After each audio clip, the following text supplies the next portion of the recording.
The creation of the Quran required the destruction of the earlier versions of the Quran, and the Dome of the Rock inscriptions are the first evidence of the existence of the Quran.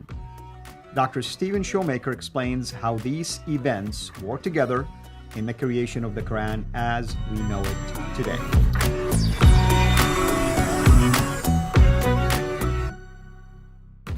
Today, Dr. J is going to continue unpacking that for us.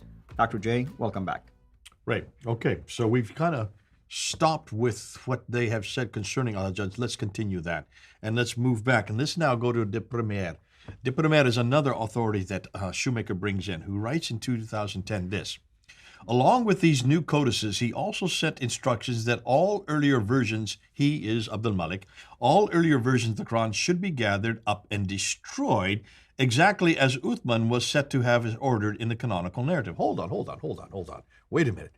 This is a story that we hear in Al-Bukhari that happened with Uthman. But when Premier is saying is, no, this actually took place during the time of Abdul Malik. And you see reference to this, proving that that which was really something that Abdul Malik did is being redacted back to Uthman in the later traditions. Can you see why now? Because you've got competing codices. So what are you going to do with the competing codices? You destroy them. And competing politics, probably. But that's happening at the end of the 7th century, not the mid-7th century, okay? Mm-hmm. So De Premier brings that up. Shoemaker then concludes, there is a well-attested tradition that Al-Hajjaj sent codices containing his newly standardized text of the Quran to the various imperial centers of the Caliphate, including Egypt, Damascus, Medina, Mecca, Kufa, and Basra, intending that this version would supplant the local versions then in use. Hold on a minute. Didn't we just hear that story in the previous episodes? Isn't that the same story that we read in Al-Bukhari, Volume 6, Hadith number 510, that Uthman sent it to the different regions, Medina, right, Mecca, Basra, Kufa, and Damascus? No, this actually happened with Al-Hajjaj who did this. So this is happening actually in the the changing of the century between the late 7th up until the 8th century. This is happening around 700 to 705. That which Abdul Malik puts together as the final codex, sends to the different centers. That same story is now redacted back to Uthman in the later traditions. Notice what later traditions?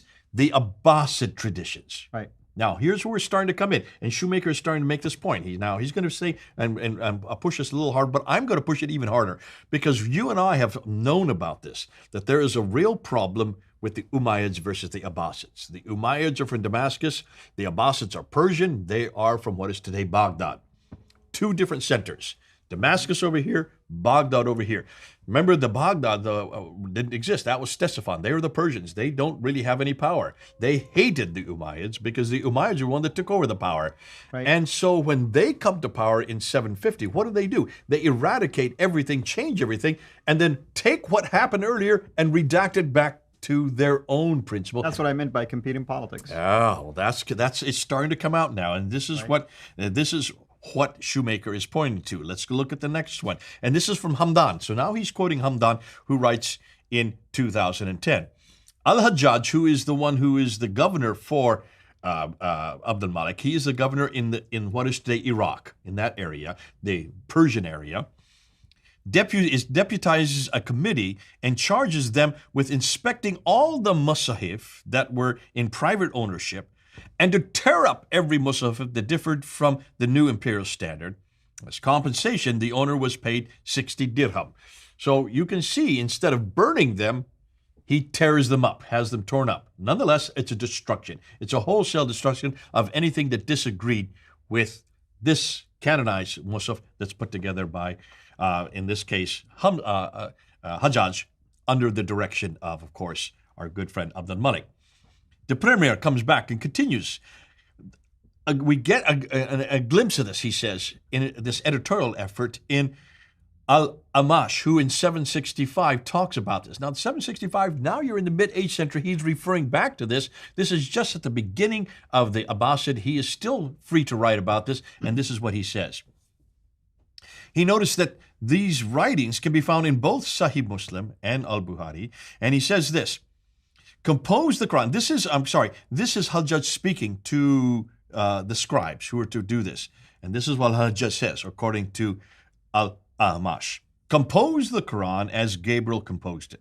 The writing that includes mention of the cow, and the writing that includes mention of the women, and the writing that includes mention of the family of Imran. So there are 3 surahs that are referred there that they are to compose, which means it seems like separate writings.